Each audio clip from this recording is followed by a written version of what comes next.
अस्सलाम वालेकुम, मैं हूं इश्तियाक गुंदल। आप मेरा यूट्यूब और फेसबुक चैनल देख रहे हैं, देखने का बहुत शुक्रिया। पाकिस्तान के मुख्तलिफ इलाकों में जिस तरीके से दहशत गर्दी की मुसलसल कार्रवाइयां हो रही हैं, इसकी बुनियाद पर यह तो कहा जा सकता है कि पाकिस्तान के मुख्तलिफ इलाकों में अब भी दहशत गर्द अनासर, उनके स्लीपर सेल्स जो है वो यकीनी तौर के ऊपर मौजूद है।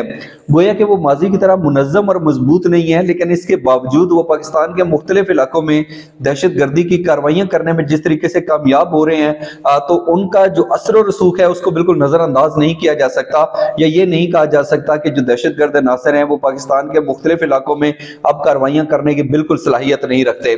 और इस हवाले से हम देखते हैं कि अमेरिका जो है उसने भी अपने शहरियों को खबरदार करते हुए कहा है कि जो मैरियट होटल इस्लामाबाद है, वहां पर ये छुट्टियों के दिनों के अंदर मुमकिन तौर के ऊपर जो दहशत गर्द हैं वो मैरियट होटल के अंदर रहने वाले या वहां पर जाने वाले अमरीकी शहरियों को निशाना बना सकते हैं। तो उन्होंने बड़ा वाज़ेह तौर के ऊपर खबरदार की है, और उन्होंने खबरदार करते हुए बड़ा वाज़ेह तौर के ऊपर यह कहा है कि जितना भी कोई गैर जरूरी सफर है उससे इज्तनाब किया जाए, परहेज किया जाए। और इसके साथ साथ उन्होंने ये भी कहा है कि एक तो इस्लामाबाद जो है वहां पर रेड अलर्ट जारी है, यानी कि जो सिक्योरिटी है वो भी हाई अलर्ट है, और इसके साथ साथ जो अवामी इज्तिमात हैं उसके ऊपर भी पाबंदी है। तो बज़ाहिर जब दफा 144 का नफाज हो गया, 15 दिनों के लिए इस्लामाबाद के अंदर रेड अलर्ट जारी हो गया, और फिर I-10 के अंदर जिस तरीके से दहशत गर्दी का एक वाकया जो था वो इस्लामाबाद को ज्यादा तबाहकुन इस्लामाबाद के लिए जो है वो साबित हो सकता था, लेकिन पुलिस के एहलकारों ने अपनी जान की कुर्बानी देकर जिस तरीके से उस धमाके को नाकाम बनाया, तो यकीनी तौर के ऊपर ये काबिल तहसीन तो है, लेकिन इसके बावजूद अगर खुदा न खासा वो दहशतगर्द अनासर जो थे वो किसी और जगह के ऊपर पहुंच जाते जहां पर लोगों की बड़ी तादाद होती, कोई और उनको सॉफ्ट टारगेट मिल जाता जहां पर ज्यादा तादाद के अंदर पाकिस्तानियों का जानी नुकसान हो सकता था, तो फिर हालात क्या होते।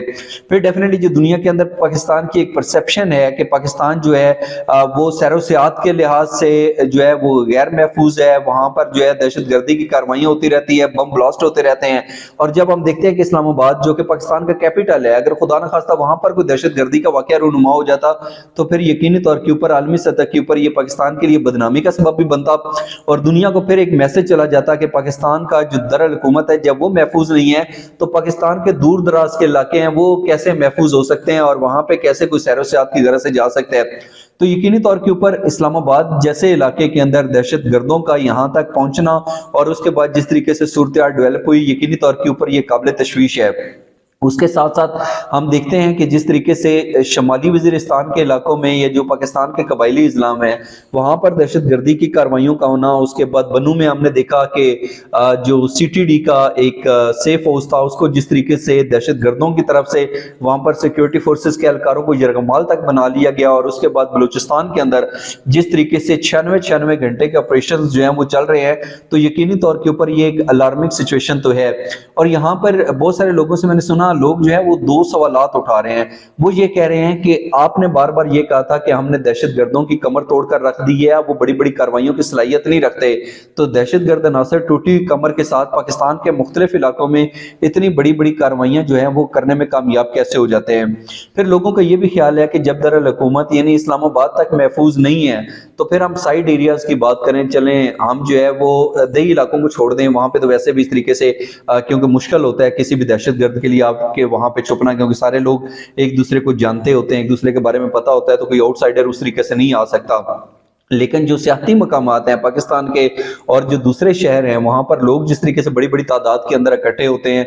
इज्तिमात भी होते हैं, वहां पे मुख्तलिफ इवेंट्स भी चल रहे होते हैं। अगर इस्लामाबाद गैर महफूज है, वो इस्लामाबाद के अंदर इतने हथियारों या इस तरीके से गोला बारूद के साथ आ सकते हैं, तो फिर तो वो पाकिस्तान के मुख्तलिफ इलाकों में जहां जब चाहे किसी भी जगह को टारगेट बना सकते हैं। बज़ाहिर ये सवालात उठाए जा रहे हैं, लेकिन मेरा ख्याल है कि सिक्योरिटी फोर्सेस ने जिस तरीके से दहशत गर्दी के खिलाफ जंग में लातादाद कुर्बानियों के बाद, बेमिसाल कुर्बानियों के बाद जिस तरीके से कामयाबियां हासिल की हैं, यही वजह है कि पाकिस्तान के अंदर हमने देखा कि माजी में एक एक दिन के अंदर 2-2, 3-3 दहशत गर्दी के वाकयात होते थे। एक एक अफसोसनाक हादसे के अंदर खुदकुशी का ये जो खुदकुश हमले होते थे, या वहां पे जिस तरीके से दहशत गर्दी की कार्रवाइयां की जाती थी, एक एक कार्रवाई के अंदर 100 से जायद अफराद मासूम पाकिस्तानियों को हमने निशाना बनते हुए देखा। गोया कि आज पाकिस्तान के अंदर जिस तरीके से अमन के अंदर अमन की जो सूरत हाल है मजमूई तौर के ऊपर उसके अंदर बेहतरी आई है, ये इस चीज का तो एक वाज़ेह तौर के ऊपर इशारा है کہ پاکستان کے اندر اب دہشت گرد عناصر اس طریقے سے بڑی بڑی کاروائیاں نہیں کر سکتے جس طریقے سے وہ ماضی کے اندر بھرپور کاروائیاں کرتے رہے. اور یقینی طور کے اوپر ہم نے دیکھا کہ جب 16 دسمبر کو سانحہ پشاور ہوا تھا، اس کے بعد جس طریقے سے دہشت گردوں کے خلاف فیصلہ کن جنگ کا آغاز کیا گیا، پھر ہم نے دیکھا کہ اس کے بعد جو تھا پاکستان کے مختلف علاقوں میں آپریشن رد الفساد کا آغاز کیا گیا، اور آپریشن رد الفساد جو تھا پورے پاکستان میں اس کا دائرہ کار بڑھایا گیا. یہ بالکل بلا تفریق آپریشن کیا گیا، اور اس کا جو مقصد تھا وہ یہی تھا کہ پاکستان کے مختلف علاقوں میں جہاں پہ دہشت گرد عناصر ان کی محفوظ پناہ گاہیں، ان کے فیسیلیٹیٹر یعنی سہولت کار موجود ہیں، ان کو بلا تفریق خاتمے کو یقینی بنایا جائے گا.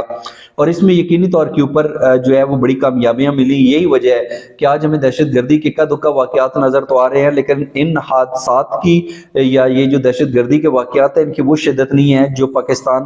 ماضی کے اندر جو ہے اس کو درپیش رہی ہیں. تو یقینی طور کے اوپر اب یہ جو صورتحال ایک دفعہ پھر ڈیولپ ہوئی ہے کہ روزانہ کسی نہ کسی جگہ کے اوپر کوئی دہشت گردی کا واقعہ ہو جانا، یقینی طور کے اوپر یہ ایک الارمنگ صورتحال تو ہے. اور پاکستان کی جو اندرونی صورتحال ہے وہ بالکل اس چیز کے متحمل نہیں ہو سکتی کہ ایک طرف سیاسی عدم استحکام ہو، دوسری طرف ہم دیکھیں کہ یہاں پر جو ہے دہشت گردی کے واقعات کے اندر جو ہے وہ ہمیں ایک دفعہ پھر اضافہ نظر آ رہا ہو. تو یقینی طور کے اوپر یہ جو حادثات ہیں یہ پاکستان کے لیے بڑے تباہی کا سبب بن سکتے ہیں.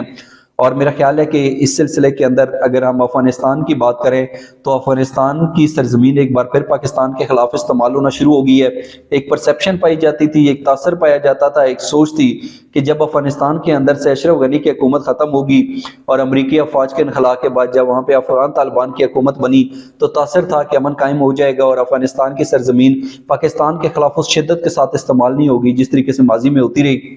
لیکن بڑے افسوس کے ساتھ یہ کہنا پڑ رہا ہے کہ پاک افغان بارڈر پر فینسنگ کی تکمیل کے باوجود جس طریقے سے افغانستان کی سرزمین بار بار پاکستان کے خلاف استعمال ہو رہی ہے، یہ ایک یقینی طور کے اوپر بڑا سوالیہ نشان ہے. اور بظاہر اس میں ایک اشارہ بھی ہے کہ پاکستان کو اندرونی طور پر غیر مستحکم کرنے کے لیے بہت ساری قوتیں، بہت سارے ممالک کا گٹھ جوڑ جو ہے وہ بھی ممکنہ طور پر ایک اتحاد بھی ہو سکتا ہے. دیکھنا یہ ہے کہ آنے والے دنوں کے اندر پاکستان کے اندر امن و امان کی صورتحال کیا رخ اختیار کرتی ہے. آج کا ولاگ دیکھنے کا بہت شکریہ. جانے سے پہلے اس چینل کو سبسکرائب ضرور کرتے ہوئے اپنا قیمتی فیڈ بیک دیجیے گا. اپنا بہت سا خیال رکھیے. اللہ حافظ.